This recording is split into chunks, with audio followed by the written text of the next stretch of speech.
ETF index mutual funds నేర్చుకుని stock మార్కెట్లో రాణించాలనుకుంటున్నారా? వెంటనే ఈ నెంబర్కి కాల్ చేయండి.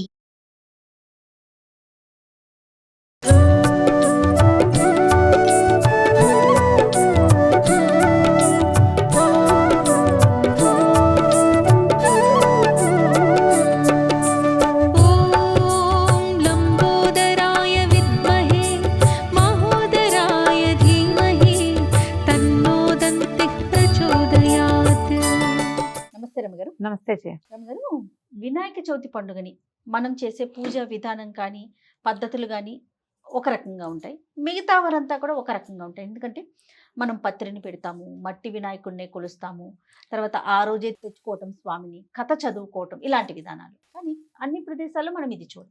మనం ఈ పద్ధతిని ఎందుకు వినాయక చవితిని జరుపుకుంటాం అంటే దీని వెనకాల ఏమన్నా? ఇప్పుడు గణపతి చతుర్థి దేశమంతా ఒకటే. అవును, చవితి నాడు పూజ చేసుకోవాలి. ఈయన ఈ రోజు జన్మించాడు, ఆయన పుట్టినరోజు, అందుకని పూజ చేసుకుంటాం. దేశమంతా అలాగే చేస్తాం.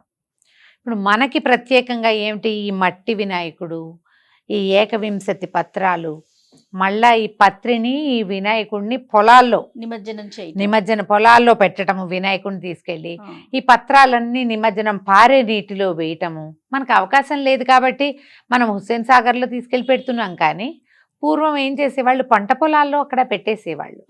అప్పుడు ఇప్పుడు ఇంతంత రంగులు ఈ రకరకాల కొబ్బరి పిచ్చితోటి, ప్లాస్టర్ ఆఫ్ ప్యారిస్ తోటి ఇంత పెద్దవాడిని అలా ఏం చేసేవాళ్ళు కాదు. అవును, మండపాల్లో చేసిన వినాయకుడు అయినా కూడా చిన్నదే మట్టి వినాయకుడిని చేసేవాళ్ళు. ఊరేగింపుగా తీసుకెళ్ళి పారే నీటిలో అట్లా వేసేవాళ్ళు. అయితే ఇప్పుడు మనకెందుకు ఈ విధానం ఎందుకు ప్రవేశపెట్టారంటే, సాధారణంగా మన పండుగలన్నీ కూడా ప్రకృతి నియమాల వల్ల వచ్చేవి. ఈ నెలలో ప్రత్యేకంగా ఇప్పుడు ఇదేంటి, వర్ష ఋతువు, శ్రావణ భాద్రపదాలు వర్ష ఋతువు. ఈ విస్తారంగా ఆకులు అలములు ఎట్లా పెరుగుతాయి జయ? ఈ నిజామాబాదు మనం రోడ్ల మీద ఎక్కడికైనా వెళ్తామా, 3 నెలల క్రితం లేనిది ఇప్పుడు మనకి ప్రత్యేకంగా కనపడే మార్పు ఏంటి? ప్రకృతి శోభాయమానంగా ఉంటుంది. పచ్చగా ఒక గరికం లేదు, గడ్డం లేదు, కానుక చెట్టం లేదు, రావి చెట్టం లేదు, అన్ని విరగబూసేసి అసలు ఎంత ఆకుపచ్చదనంతోటో ఉంటుంది. వర్షాకాలం వచ్చేసరికి ప్రత్యేకంగా ఔషధీ గుణాలు కలిగినటువంటి మొక్కలు విస్తారంగా పెరుగుతాయి. ఎండాకాలంలో ఎండి మాడి మసైపోయినవి కొంచెం తొలకర పడేసరికి చిగురెత్తి వస్తాయి.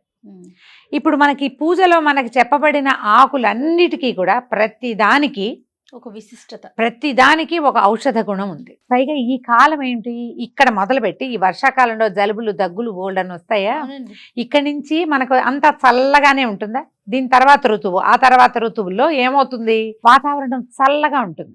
6 నెలల పాటు మనం చల్లటి వాతావరణంలోనే ఉంటాం కదా. ఇప్పుడు ఔషధ గుణాలున్నవి ప్రతిరోజు నువ్వు కషాయం తీసుకో, అదేదో చేయి, ఈ నీళ్ళల్లో వేసుకొని ఎవరి వల్ల అవుతుంది? అవదు. ఈ 21 పత్రాలతో ఇంటింట్లోనూ ఈ ఆకులతో పూజ చేసి ఈ ఆకులన్నీ పట్టుకెళ్ళి నదుల్లో వేస్తారు. నది నీటిలో ఇవి నానిపోతాయి, కుళ్ళుతాయి కూడా. ఈ నది పరివాహక ప్రాంతాలన్నిటికీ వెళ్తుంది. ఇవాళ ఇప్పుడు పండగ చేసుకుని 2వ రోజు అంటే భాద్రపద మాసం వచ్చిన వారం 10 రోజుల లోపల మనం ఈ ఆకులన్నీ నీళ్ళకి సమర్పయామి చేస్తాం. లేదా పొలాల్లో అయినా ఆకులేమో నీటిలో వేస్తారు, వినాయకుడిని పొలంలో పెడతాం.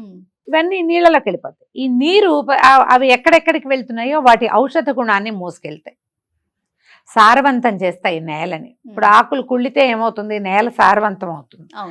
పంటలు తదుపరి కాలాల్లో పంటలు బాగా పండుతాయి. ఇప్పుడు ఫ్రెష్గా ఉన్న ప్రతి ఆకు తుంపటం వల్ల, పైగా ఇప్పుడు కొనుక్కుంటున్నాం సిటీలో. ఇదివరకు ఏం చేసేవాళ్ళు, ఆకులు కోసుకొచ్చేవాళ్ళు. ఆ చెట్టు నుంచి తుంపటం వల్ల కూడా ఔషధ గుణాలు శరీరంలోకి చేరుతాయి. ఒకటి అక్కడి నుంచి ఫలానా పేరు చెప్తారు, ఒక బృహతీ పత్రం సమర్పయామంటే బృహతీ పత్రం తీయాలా? నేను ఒక్కటే వేయను, 3-4 కూర్చుంటాం. ఇంట్లో పిల్లలుంటే 4 పిల్లలుంటే తండ్రి 4 పిల్లలు కూర్చుంటే అందరూ తలా ఒక పత్రము వేస్తారు. ఆ పత్రాలు ముట్టుకోవటం వల్ల కూడా ఔషధ గుణాలు శరీరంలోకి వెళ్తాయి. ఇప్పుడు మనం చేస్తున్నది ఏం చేస్తాం, మనం అలంకారానికి బాగా ప్రాధాన్యత ఇస్తాం. ఎన్ని లైట్లు పెట్టాము, ఎంత గ్రాండియర్ చేసాము, వాళ్ళు ఎవరినో పిలిచి ప్లానర్స్ని పిలిచి ఎంత బాగా ప్లాన్ చేసాము అనే కాలాన్ని బట్టి మారుతుందమ్మా. అది తప్పని కాదు, కానీ ఇదివరకటి విధానం ఏం చేసేది, ఇట్లా చేసేవాళ్ళం. మా ఇళ్ళలో అయితే తల్లులు వంటలో ఉండేవాళ్ళు, పూజ అవుతుండగా పత్రి వేసేవాళ్ళని చేయ. ఇప్పుడు నేను కూడా అంతే చేస్తా. నా పత్రి నా కోసం నేను పక్కన పెట్టుకుంటా, నేను మళ్ళీ నామాలు చదువుకుని పత్రి వేసుకుంటాను. ఓకే. ఆ పత్రం ముట్టుకుంటే దాని యొక్క ఔషధ గుణం మన చర్మం ద్వారా శరీరంలోకి వెళ్తుంది. ఇది అవసరం. అందుకని మన ప్రాంతానికి ఈ పద్ధతిని ప్రవేశపెట్టారు. ఇప్పుడు మన పండగ మన తాతో నాన్నో నిర్ణయించింది కాదు. అవును. కాదు. ఈ వినాయక చతుర్థి నాడు పూజ చేయాలని చెప్పింది కూడా మన ముందు 4 తరాల్లో ఉన్న పెద్దవాళ్ళు కాదు, కొన్ని వందల తరాల ముందు ఉన్నటువంటి ఋషులు మునులు ఈ రోజున ఈ విధంగా పూజించాలి అని. ఇప్పుడు మనం ఈ వినాయక చవితి కథలోనే ఏం చెప్పుకుంటాం, సమంతకోపాఖ్యాన్ని చెప్తాం. శ్రీకృష్ణ పరమాత్మ కూడా ఈ రోజున గణపతిని పూజించండి అని చాటించాడని వింటాం కదా ఆ కథలో. అంటే ద్వాపర యుగంలో కూడా గణపతి పూజించబడ్డాడు. అంతకు ముందు కూడా ఉంది గణపతి పూజ, ఎప్పుడూ ఉంది. పూజా విధానాల్లో ఏవో చిన్నపన్న మార్పులు వచ్చుంటాయి, పూజ అయితే ఖచ్చితంగా ఉంది. ఇప్పుడు మన ముందు తరాల్లో ఉన్న ఋషులు మునులు ద్రష్టలు, వీళ్ళని ఏమనాలి, ముందు చూడగలిగే వాళ్ళు, భవిష్యత్తుని చూడగలిగే వాళ్ళు. వాళ్ళు ఏం చేస్తారు, విజనరీ పీపుల్ అంటాం మనం.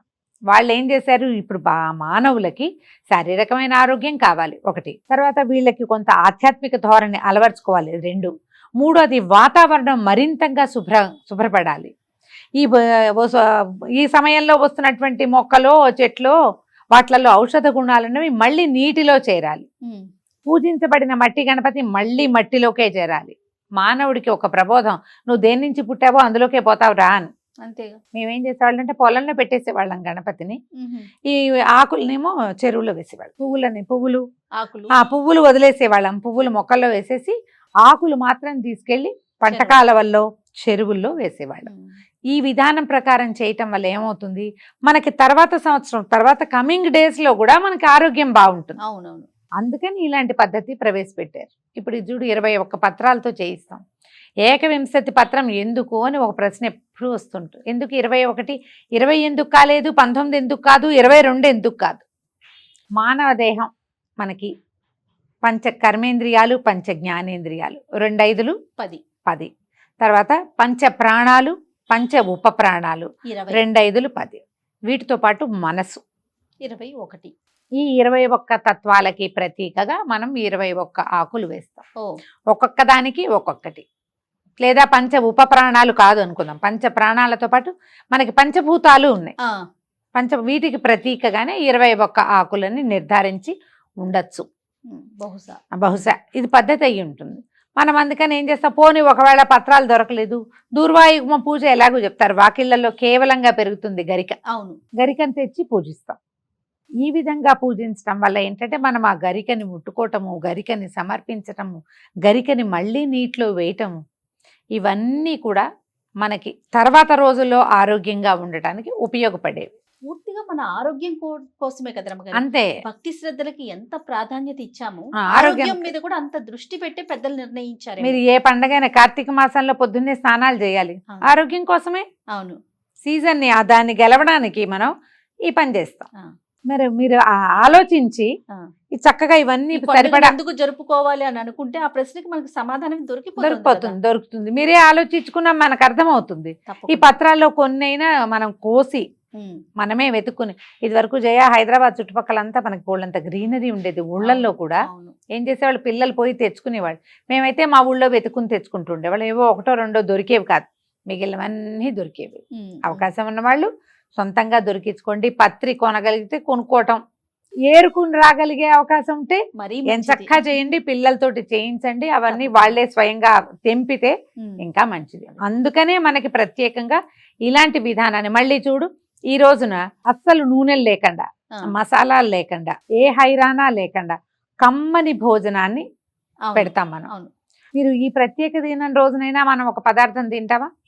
ఇప్పుడు ఇందులో చూడు, ఈ వినాయక చవితి ఒకటే కాకుండా నెల నెల వచ్చే సవితి పండగలు చేసుకునే పద్ధతి కూడా కొన్ని చోట్ల కనపడుతుంది. సంకటహార చతుర్థి చేస్తాం, ఆ రోజును కూడా అంతే. మనమేమి మసాలాలు గిసాలాలు చేయం, కుడుంలో ఉండ్రాళ్ళు నివేదన పెడతాం. బుద్ధికి ఎక్కువ మసాలాలు ఇవ్వద్రా నాయన, దానికి సరిపడా ఇస్తే చాలు.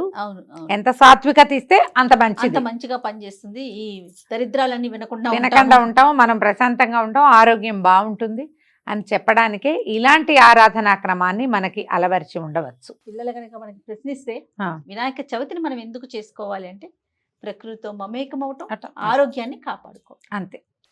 మరొకసారి వినాయక చవితి శుభాకాంక్షలు.